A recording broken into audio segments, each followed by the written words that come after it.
Hey there, it's Angela, and I'm so glad you found your way here to architecting. Creative careers can be stressful, and it's hard to be vulnerable, but this is your landing pad for raw honesty. I'll help you get clarity, reconnect with your passion, and have the career of your dreams. If you're ready to make a difference, have an impact, and say bye-bye to burnout, stick with me, and let's get architecting. Bright lights, it's Angela. Welcome back to Architecting. I'm so glad you're here. This really is your landing pad for resources about living your best creative lifestyle. And today we are jumping right in because this is something I'm seeing all across the industry. How do I get my dream job? How do I get hired? And it's a challenge, especially right now in this economy when there are not a lot of openings. A few years ago, it felt like everybody was hiring and they would pay you stupid money just to get you on board. As the pendulum has swung the other way, what we're finding is those very same companies are very quick to do massive layoffs. Right now, there just are not a lot of openings because firms aren't as busy. There's a lot more uncertainty in the market. But that doesn't mean that they're not hiring. There's really no such thing as not hiring because everybody has some gap at their company that they're looking to fill. How do you become the person they didn't know they needed? If you can present a compelling argument as to how you are a value add, you're going to get a job. Usually the biggest mistake people make is that they just start looking for offers and responding to postings. What they're skipping is this critical pre-work step that I'm going to talk with you about right now. And that is getting the clarity. This is something I work with all of my private coaching clients on, but it's also something I teach in my Stressless Success course, which BTW, you can sign up for now. We are starting in late September. So if you think you might be interested, go to architectingpodcast.com. It is right on the front page. Learn more about it. Check it out. There's some really great bonuses that are early action bonuses, so you can get even more value for a class that's already priced is a screaming deal. When it comes to this clarity question, though, clarity is different from competencies. Your resume today probably lists your competencies. Where you've worked, what experiences you had, what skills you have had, what design abilities you have, what software you can use. Those things are a list of resources that you can bring to a job, but they have nothing to do with value that you can bring. Value comes from getting very, very clear about your unique brand. What is it that you offer that no one else does? A lot of people get put off by that because it feels really presumptuous. Like, oh, who am I to think that I'm so great that I offer something no one else does? I've only been working for 5 years, or I've only had limited experience. That kind of thinking is what keeps you stuck in that zone of competency, keeps you uninspired, makes it harder to get a new job. If you want to differentiate yourself, which in this market is absolutely necessary, you've got to focus on your differentiators. And your differentiators come out of clarity. They come out of the things that are on your no matter what list. The things that you find yourself drawn to over and over again, the things that you would do in your free time because they don't even feel like work. And I have a really simple exercise that you can do to help surface some of those things if they're not top of mind for you. Sit down and think about why you wanted this career in the first place. Go back to when you were choosing a major. What drew you to this major? What inspired you that you learned about? What were your favorite classes to take? What are articles you find yourself reading? Topics that you will do web searches on, or if the material is there, it's a must read for you. What things do you wish you could do on your projects? If you could wave a magic wand and come up with your ideal project, what role would you play on that project and why? Take some time to kind of identify some of those things. And when you do this, it's really interesting what comes up. I have done this with some of my private coaching clients, and they find that they are a dot connector or an inventor, or that they're a very good moderator and facilitator, or they love wearing that research hat. Really think about this and give yourself permission to let those thoughts flow. Don't edit yourself. Don't critique yourself as you go by saying, well, I can't write that because I've never done it. Let it go. If it interests you, you're writing it down for a reason, go ahead and write it down. Set a timer for about 5 minutes and just free write for that whole time. Then I want you to go back and circle your top 5, the ones that excite you the most. Once you've done that, you've actually, in a very sneaky backdoor kind of way, figured out what you're most passionate about.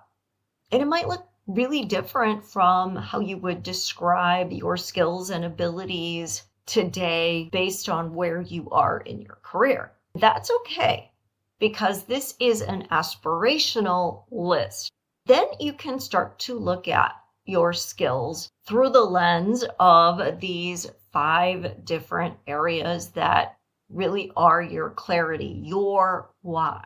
Maybe you have certain software skills, but how could those skills help you be a better researcher?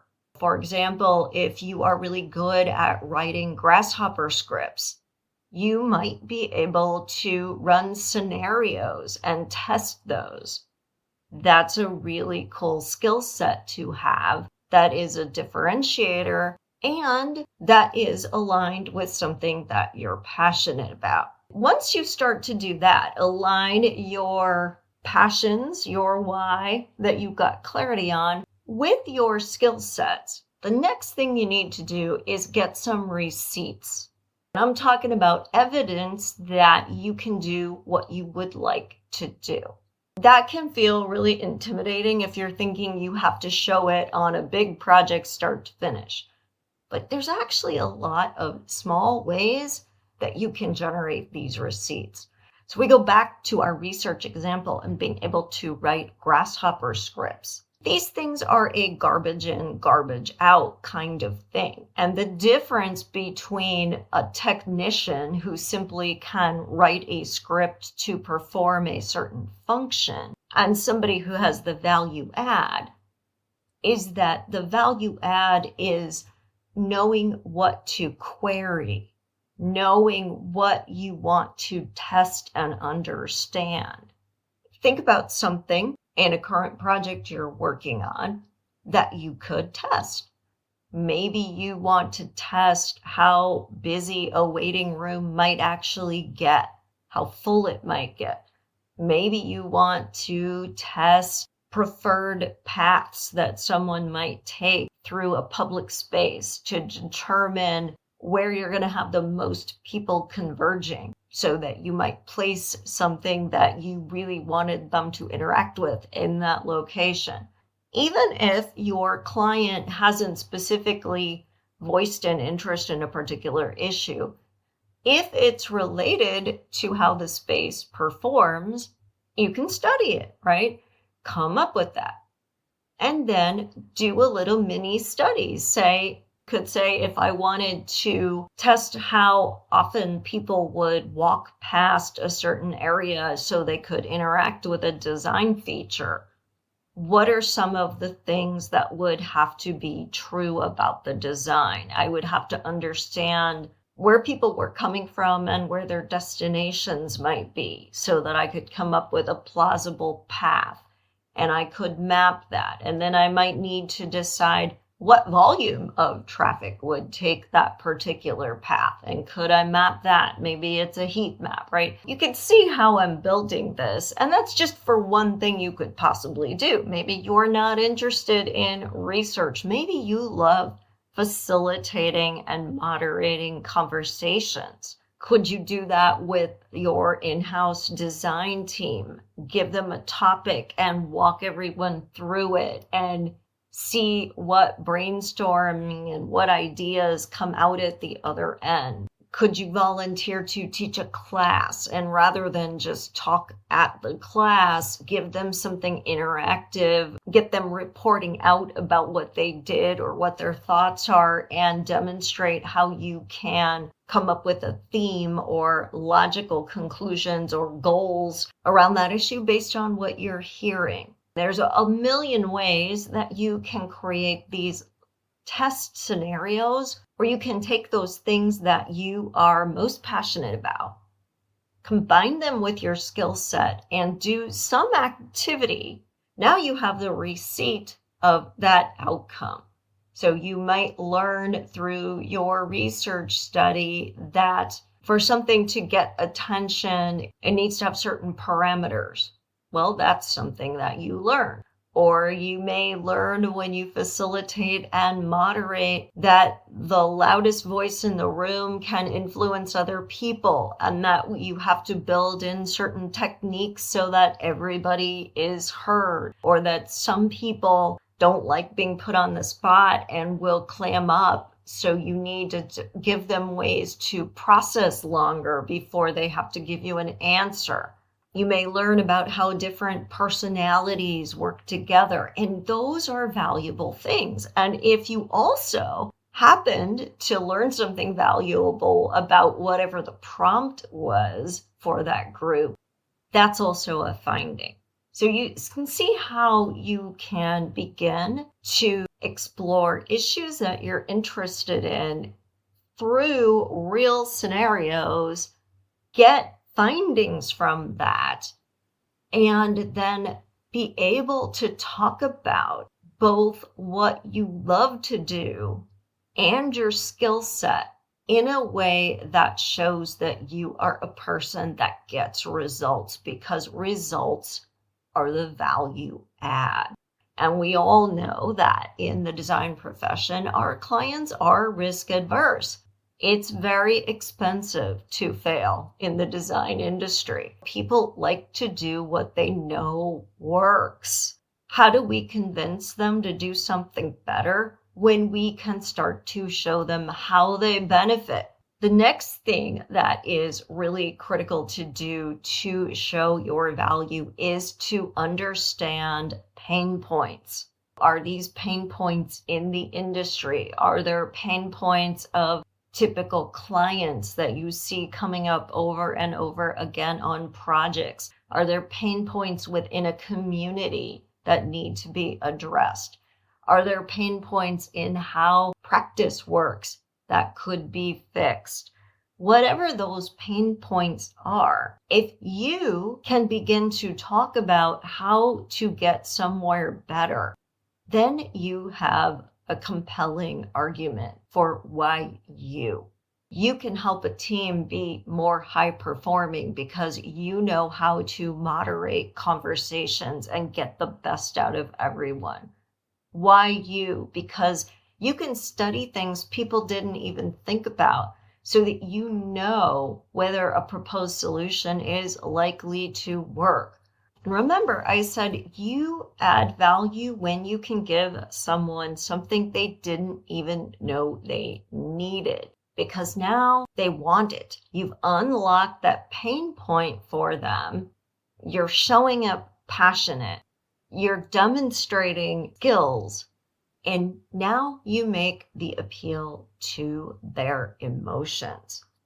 And you do that through a little bit of homework around your target job. Don't just apply anywhere for any listing that seems like it's even sort of a match. A lot of job descriptions that get published, whether they're on job hunting sites or on a particular company's website, are a guess at what the company thinks they need. They are willing to go outside the lines many times if you can show this value. You can't show value if you don't really understand the company that you are applying to work with. What is their culture? What types of projects have they done? Where do you potentially see ways that you could fill in gaps or add to something that they're already doing and maybe offer a different dimension to it? Like maybe they already do research, but they never thought about testing scenarios. So now you can add more value to something they're already doing. Take advantage of your local AIA chapter. See what people know about this company. Maybe talk to people who work there. Get a real feel for it so you understand the pain points of the company, not just the industry or what clients are thinking. Because then you make that emotional appeal specifically to them. Your appeal shows that you understand who they are and what they care about. You need to do more than just put a hand out and be the money please person. You have to make it feel like a safe decision to hire you because of the value you can bring. And it might seem like a contradiction because it feels like they have all the power because they're making the hiring decision. But the psychology of hiring would tell a very different story. They want to communicate an identity to you as well. They want you to like them. The same pressure that you, as the interviewee, feel, your interviewer is feeling as well. And we empower people when we show them what's possible for them, making that link between the receipts that you are bringing with you and how you might be able to apply it to their pain points that you researched, and beginning to help them see what could be possible if you were working together. They need to feel excited. They need to feel like together you can do this. You can help take the company somewhere it isn't today. Even if it's at a more entry-level position, everybody matters. And finally, they need to feel committed. There needs to be an expiration date on the opportunity. People do respond to scarcity, to fear of missing out. And you don't have to lie to do this. Just make it clear that you, number one, know your worth, and two, are talking to others and are looking for a good match and a good alignment. Then they know that if they want you, they need to make an offer in a fairly short time frame. Because if they don't, they may miss out on the opportunity. And not only will they lose a valuable prospective employee, but their competition will gain that very person.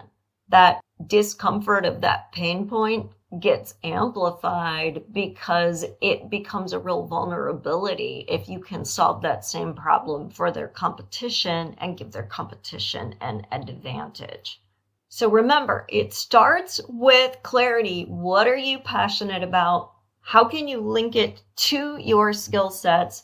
What can you do to generate some receipts? How can you research prospective companies and find their pain points? And then finally, how can you appeal emotionally to that pain point so that they see clearly the value you bring? It may not align with a specific job description that's out there, but it will align with what they know they need. It will differentiate you and show how you can help differentiate their company. Try these strategies. They really do make a difference. They require you to be proactive, not reactive in your job search, but that usually is the game changer anyway. When all you're looking to do is tick boxes on someone else's list, you usually end up settling. And those are the jobs that after the shiny penny syndrome wears away and you've been there for a while, you end up feeling a little disillusioned and stuck doing. I'd love to hear how you use these strategies and what ahas you're getting about your own personal clarity, what receipts you're generating, and how you're going to use them in your job search. You can share your thoughts with me on Instagram at Architecting Podcast or on LinkedIn. I love hearing from you. I love knowing what works, what you want more of, and make sure to share this podcast with your friends. Everybody benefits when we up-level what it means to be creatives in this world. We have really valuable skill sets, and we don't do anybody any good when we're too afraid to put them to use. And that is what the architecting community is all about. Remember to like, rate, and review wherever you listen to podcasts. And don't forget to check out the Stressless Success course, as well as my YouTube channel, which is also called Architecting Podcast. There's some great bonus content on there that you can't get just by listening through normal podcast streaming. Love to see you there as well. Take care. Thanks for listening. If you want even more content, head on over to architectingpodcast.com and subscribe to my newsletter and get some great free downloads while you're there. Be sure to follow me on social media. On Instagram at Architecting Podcast, Facebook and LinkedIn pages are Architecting, and the YouTube channel Architecting Podcast. Stay inspired.